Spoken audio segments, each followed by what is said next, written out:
In this video, I'm going to show you how you can order a new card on the Barclays app. Now, to do this, you are going to need a reason to order a new card. If your card is due to be expired, then Barclays will send you a card anyway. If, however, you've lost or damaged your card, you want to go to More in the bottom right-hand corner. And then once you're here, click on Cards. Once you've done that and you've clicked on Cards, you're going to see both of your cards or any cards that you have already.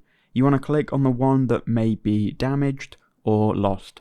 Then what you can do is you can go ahead and report damage, lost or stolen, and then once you've done that, give them a reason to why you want a new card. Once you've done that, it's going to then show you your address that you've got on file, and you can then go ahead and order a debit card. You can see the replacement is going to be free. Click next and just confirm that, and they will send over a new card. If you've reported it as damaged, you will still be able to use it until the new one arrives.